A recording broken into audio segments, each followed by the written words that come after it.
Finally, I got my first job after completing a BSc Nursing.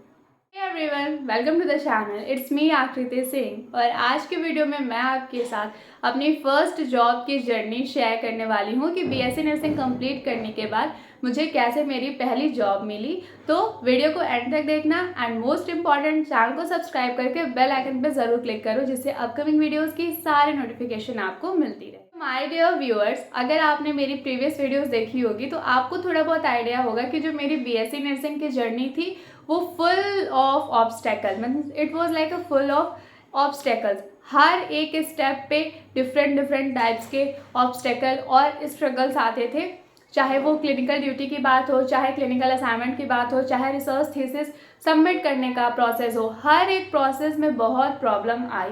तो जब मैं ये सारी प्रॉब्लम्स के साथ डील कर रही थी तो उस टाइम पे ही मैंने डिसाइड कर लिया था कि अगर ये बीएससी नर्सिंग कंप्लीट करने की मेरी जर्नी इतनी ज़्यादा लाइक कि बिना बात के प्रॉब्लमैटिक है, क्योंकि पढ़ाई में कोई प्रॉब्लम नहीं है, थियरी बिल्कुल क्लियर है, कॉन्सेप्ट बिल्कुल क्लियर है, मैंने अपनी ड्यूटीज़ अच्छे से टाइमली पूरी की हैं, बट कॉलेज के कुछ लॉजिकलेस रूल्स एंड रेगुलेशन की वजह से बहुत प्रॉब्लम्स फेस करनी पड़ी। तो उस टाइम पे मैंने डिसाइड कर लिया था कि जितने पैसे मेरे इस कॉलेज के लॉजिकलेस रूल रेगुलेशन में खर्च हो रहे हैं, जैसे कि एक असाइनमेंट के बदले 10 असाइनमेंट सबमिट करना पड़ रहा है, क्योंकि टीचर्स एक असाइनमेंट को एक बार में प्रोसीड नहीं कर रहे हैं, जस्ट उसको मतलब ऐसे ही एक छोटी सी मिस्टेक निकाल करके पूरी फाइल रिजेक्ट कर दे रहे हैं कि जाओ दोबारा से बना के ले। और आपको पता है कि अगर आप एक A4 शीट भी खरीदने जाओ तो उसका कुछ ना कुछ पैसा लगता है, और बंडल ऑफ A4 शीट हमारी ऐसे ही करेक्शन के नाम पे वेस्ट हो जाती थी। तो मैंने उस टाइम पे ही डिसाइड कर लिया था कि बीएससी नर्सिंग कंप्लीट करने के बाद से मैं गवर्नमेंट एग्ज़ाम की प्रिपरेशन में या वैकेंसी में अपना टाइम वेस्ट नहीं करूँगी, क्योंकि गवर्नमेंट एग्ज़ाम के लिए अगर आप अप्लाई करना चाहते हो तो उसके लिए आपका रजिस्ट्रेशन नंबर मतलब रजिस्ट्रेशन प्रोसेस कंप्लीट हो जाना मैंडेटरी होता है। और जिस हिसाब से मेरे कॉलेज का स्पीड था सर्टिफिकेट इशू करने का, अभी भी मेरे पूरे सर्टिफिकेट्स नहीं मिले हैं, उस हिसाब से तो मुझे बिल्कुल क्लियर हो गया था कि मेरा रजिस्ट्रेशन होने में काफ़ी डिले हो जाएगा। तो मैंने बिल्कुल क्लियर माइंडसेट कर लिया था कि मुझे गवर्नमेंट जॉब के लूप में स्टार्टिंग पीरियड में नहीं फंसना है। बाकी बातें मैं बाद में सोचूंगी कि मुझे एक सिक्योर जॉब कैसे अचीव करनी है या चीज़ें ऐसे वैसे। तो स्टार्टिंग में मैंने अपना माइंडसेट बिल्कुल क्लियर कर लिया था कि मुझे गवर्नमेंट जॉब के लूप में नहीं फंसना है। जितने पैसे मैं इधर वेस्ट कर रही हूँ फाइल और असाइनमेंट के नाम पे, बीएससी नर्सिंग कंप्लीट करने के बाद मैं ज़रूर स्टार्टिंग पीरियड में कोई ना कोई ऐसी जॉब ले लूँगी जिससे मेरे ये जो पैसे वेस्ट हो रहे हैं वो पैसे तो एटलीस्ट मैं उतने अर्न कर लूँ। तो इसलिए मैंने बीएससी नर्सिंग कंप्लीट करने के बाद, जैसे जब मेरा इंटर्नशिप एंड हुआ और मैं जब अपने घर आई, तब से ही मैंने जितने भी प्राइवेट नर्सिंग स्कूल थे, ध्यान दीजिएगा मैं नर्सिंग स्कूल की बात कर रही हूँ जिसमें ANM और GNM के कोर्सेज होते हैं। तो आप as a BSc nursing graduate ANM और GNM के बच्चों को पढ़ाने के लिए आप एलिजिबल होते हो। तो मेरा भी बिल्कुल माइंडसेट क्लियर था कि अपने एलिजिबिलिटी क्राइटेरिया के हिसाब से मैं जितने भी ANM और GNM के नर्सिंग स्कूल्स हैं मैं वहाँ हर जगह अप्लाई करूँगी, कहीं ना कहीं मुझे ट्यूटर की, क्लिनिकल इंस्ट्रक्टर की जॉब मिल ही जाएगी। मतलब मुझे इतना मेरे ऊपर कॉन्फिडेंट था, क्योंकि मैंने जो थियोरेटिकल पोर्शन था मेरे बीएससी नर्सिंग कोर्स का वो मैंने सिलेबस के अकॉर्डिंग बहुत मेहनत से पढ़ाई की थी, और मैंने अपनी सेल्फ स्टडी और मैंने अपने खुद से नोट्स वगैरह बना के पढ़ाई की थी। तो मुझे मेरी मेहनत पे इतना यकीन था कि अगर मैं कहीं डेमो देने जाऊंगी तो वहाँ पे मेरा सिलेक्शन ज़रूर हो जाएगा। तो इसलिए जैसे मेरी बीएससी नर्सिंग कंप्लीट हुई मैंने तुरंत डेमो देना स्टार्ट कर दिया। तो सबसे पहले तो देखो, आप डेमो नहीं दे पाते हो, सबसे पहले क्या होता है कि आपको आपका रिज्यूम रेडी करके हर जगह अप्लाई करना होता है। तो मैंने, और मेरा एक और था थॉट कि मुझे, मतलब मैं बनारस से हूँ तो मुझे बनारस के बाहर नहीं जाना है, क्योंकि मैं बनारस के बाहर गोरखपुर गई थी अपनी पढ़ाई करने, एंड मुझे बिल्कुल क्लियर हो गया कि भाई ये बिल्कुल भी वर्थ इट नहीं था, बिल्कुल वर्स्ट डिसीज़न था। बट ठीक है, अब कॉलेज था, एडमिशन ले लिया था, फ़ी पे करी थी इतनी ज़्यादा, क्योंकि प्राइवेट कॉलेज था तो ऑफकोर्स पढ़ाई पूरी करनी ज़रूरी थी। बट मेरा शहर खुद इतना मतलब अच्छा है, डेवलप्ड है, तो मेरा ये माइंडसेट था कि अब अपनी जॉब का जो स्टार्टिंग पीरियड है वो मेरे को बनारस से ही करना है।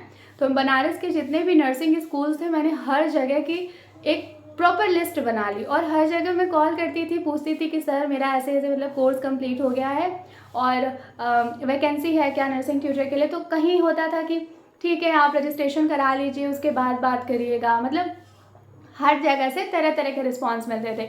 कभी कोई कहता था कि ठीक है आप अपना रिज्यूम भेज दीजिए, हम आपको कॉल बैक करेंगे। बहुत वेट करने के बाद 2-2.5 महीने की कॉन्टीन्यूअस स्ट्रगल के बाद, कोशिश के बाद फाइनली मुझे एक जॉब मिल गई। तो जैसा कि मैंने अपने स्ट्रगल के बहुत सारे फेजेस आपके साथ शेयर किया है और उस टाइम पे आपकी जो एक स्वीट सिंपैथी और मोटिवेशन ने मुझे कहीं ना कहीं मोटिवेट किया कि हाँ ठीक है, अब मैं सोशल लाइक कि एक यूट्यूब चैनल पे हूँ मैं, और मैं एक तरीके से बच्चों के लिए time to time content create करती रहती हूँ नर्सिंग स्टूडेंट्स के लिए। और ये बच्चे मुझे इतना मोटिवेट कर रहे हैं कि दीदी आप कर लोगे, थोड़े टाइम की प्रॉब्लम है, सब सही हो जाएगा। तो अब फिर मतलब कि ये था कि अगर मैंने अपने स्ट्रगल पीरियड को आपके साथ शेयर किया है, तो जब मैं आज थोड़ी सी स्टेबल हो रही हूँ, स्टेबिलिटी की तरफ बढ़ रही हूँ, तो ऑफ कोर्स मैं अपनी ये हैप्पीनेस भी आपके साथ शेयर करूँ। तो इसलिए मैंने एक शॉर्ट वीडियो अपलोड किया, क्योंकि उस टाइम पे मतलब होता है ना कि स्टार्टिंग पीरियड पे आपकी कहीं जॉब लगी है तो फिर बहुत ज़्यादा काम होता है ना, आप जाते जाते चीज़ों को रिकॉर्ड करने स्टार्ट नहीं कर सकते। कुछ रूल रेगुलेशन और कुछ गाइडलाइंस होती हैं जो हमें फॉलो करनी होती हैं। तो इस वजह से और टाइम भी नहीं मिल रहा था, क्योंकि स्टार्टिंग में ना वर्कलोड थोड़ा सा ज़्यादा था, क्योंकि पुराने टीचर्स जब किसी भी रीज़न की वजह से, मतलब यूजुअली गवर्नमेंट जॉब हो जाता है तो प्राइवेट जॉब को वो लोग छोड़ देते हैं, तो उनका जो पेंडिंग रिकॉर्ड्स होता है जब आप ओवर लेते हो तो आपको वो सारी चीज़ें मेंटेन करनी होती है। तो मेरा ये सारा प्रोसेस चल रहा था, तो इस वजह से मुझे वीडियो शूट करने का टाइम नहीं मिल रहा था। तो अभी मतलब एक शॉर्ट मैंने अपलोड कर दिया ताकि आपको आइडिया लग जाए कि ठीक है, अब तक जो मैं आपके साथ अपना स्ट्रगल पीरियड शेयर करती रहती थी, प्रॉब्लम शेयर करती रहती थी, अब फाइनली मेरी लाइफ में थोड़ी सी स्टेबिलिटी आ रही है।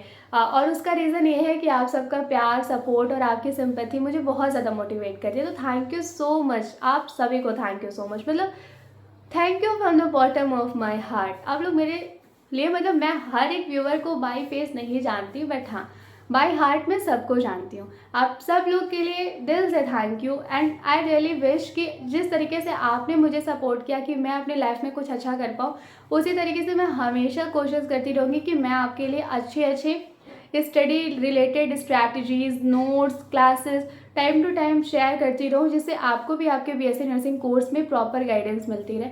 और गाइडेंस की हम बात कर ही रहे हैं, तो अगर आप बीएससी नर्सिंग फर्स्ट सेमेस्टर के स्टूडेंट हैं बच्चों, तो आप बीएससी नर्सिंग फर्स्ट सेमेस्टर की notes in the form of PDF 149 rupees में मुझसे आप स्क्रीन पे दिए गए कॉन्टैक्ट नंबर पे कॉन्टैक्ट करके बाय कर सकते हो। इसके अलावा अगर आप किसी सक्सेसिव या सीनियर सेमेस्टर के स्टूडेंट हो, जैसे कि सेकंड से लेकर के 8th सेमेस्टर के स्टूडेंट हो, तो उसके लिए भी आप स्क्रीन पे दिए गए कॉन्टैक्ट नंबर पे कॉन्टैक्ट करके नोट्स बाय करने की सारी डिटेल्स कलेक्ट कर सकते हो। ठीक है, तो अभी के लिए हम अपनी जॉब की जर्नी डिस्कस कर रहे हैं। तो जो मेरी फर्स्ट जॉब है, तो मतलब जब मैंने शॉर्ट्स अपलोड किया तो बहुत सारे उस पर कमेंट आने लगे कि आपने कौन सा कॉलेज ज्वाइन किया है, और आप तो अभी बीएससी नर्सिंग कर रहे थे, तो आप टीचर कैसे बन गए, मतलब इस तरीके से। तो देखो, जो आपके डाउट्स हैं वो मैं क्लियर कर देती हूँ। बीएससी नर्सिंग करने के बाद आप क्लिनिकल इंस्ट्रक्टर की जॉब कर सकते हो। मतलब उसमें क्या होता है, एएनएम और जीएनएम स्टूडेंट को पढ़ाने के लिए आप एलिजिबल होते हो। तो मैं जहाँ पे जॉब कर रही हूँ वहाँ पे मैं जीएनएम 3rd ईयर की क्लासेस लेती हूँ और जीएनएम 2nd ईयर की क्लासेस लेती हूँ। उसमें आपका काम ये होता है कि जो सीनियर टीचर्स हैं, जो एमएससी मतलब जिनका पोस्ट ग्रेजुएशन नर्सिंग में कंप्लीट हो गया है, सारी पढ़ाई वो लोग कराते हैं। जो उनका मेन स्टडी होता है, मेन पोर्शन होता है, वो कवर कराते हैं। बट एक टीचर अकेला इतना बड़ा सिलेबस कवर नहीं करा सकता है, तो आप उनके मतलब आप क्या होते हैं, जूनियर टीचर के पोस्ट पे आपका काम होता है। ठीक है, आप बच्चों के प्रोसीजर कराना, ठीक है, एंड उनके जो कुछ टॉपिक्स होते हैं वो आपको कवर कराने होते हैं। तो स्टार्टिंग में कहीं भी आपकी जो जर्नी होती है ना, वो एक आप कह सकते हो कि एक नॉर्मल पोजीशन से ही स्टार्ट होती है। अब जस्ट बीएससी नर्सिंग करके आप प्रोफेसर नहीं बन सकते हो, क्योंकि अभी मेरा लर्निंग पीरियड है। अब मेरा जॉब फेज़ में लर्निंग पीरियड है। तो अभी मुझे जीएनएम थर्ड ईयर की कुछ क्लासेस अलॉट की गई हैं और जीएनएम सेकेंड ईयर की। तो जीएनएम थर्ड ईयर में जो मैं क्लासेस लेती हूँ that is community health nursing, और जीएनएम सेकेंड ईयर में जो मैं क्लासेस लेती हूँ वो है चाइल्ड हेल्थ नर्सिंग की, मतलब पेडियाट्रिक्स। इसके अलावा जैसे कुछ लोगों का है कि मैं कौन से कॉलेज में या स्कूल में, मतलब नर्सिंग स्कूल में जॉब कर रही हूँ। तो बच्चों देखो, थोड़ा सा आप खुद सोच के देखो, आप पब्लिकली अपना लोकेशन और अपना लिविंग रेजिडेंसी आप शेयर नहीं कर सकते ना, थोड़ा सा प्राइवेसी मैटर करता है।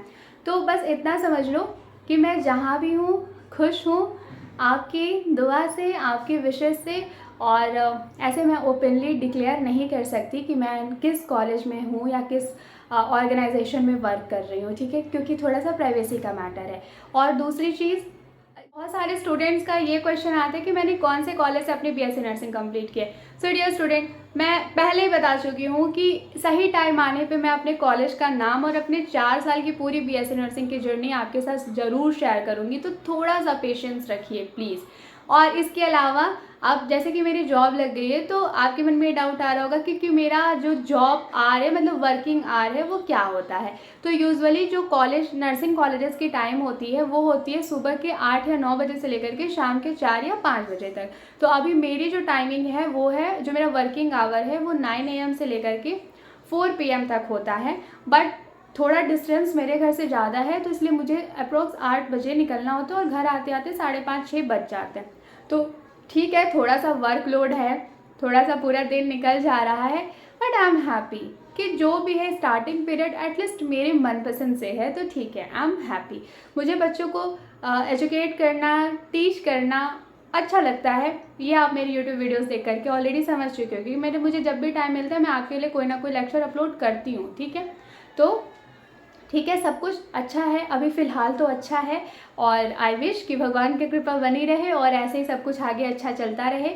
इसके अलावा जैसे कि सैलरी कितनी मिलती है स्टार्टिंग पीरियड में, तो देखो एग्जैक्ट सैलरी मैं अभी नहीं बता सकती क्योंकि मुझे भी पूरा क्लियर नहीं है, बस एक एक्सपेक्टेड सैलरी के बारे में आइडिया है।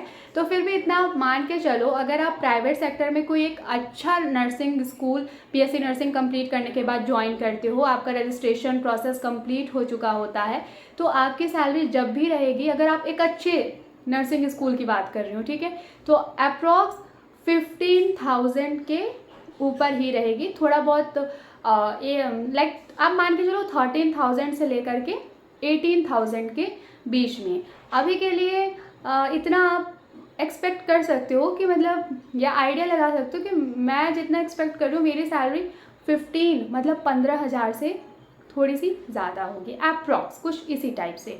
और मुझे यूट्यूब के गाइडलाइंस भी पूरा एग्जैक्टली पता नहीं है कि सैलरी का क्या सीन होता है, बताना होता है, कैसे बताना होता है, पर ठीक है, मैं एक आइडिया दे देती हूँ कि अगर आप बीएससी नर्सिंग कंप्लीट करने के बाद कोई अच्छे सिटी में कोई अच्छा नर्सिंग स्कूल ज्वाइन करते हो एज अ क्लिनिकल इंस्ट्रक्टर, आपका रजिस्ट्रेशन प्रोसेस वगैरह कंप्लीट होने के बाद, तो आपका ये है कि आप अप्रॉक्स 15,000 प्लस आपकी जो स्टार्टिंग सैलरी होगी वो 15,000 से ही आसपास स्टार्ट होगी। तो स्टार्टिंग पीरियड के लिए यार इतना सैलरी भी काफ़ी है, इनफ है।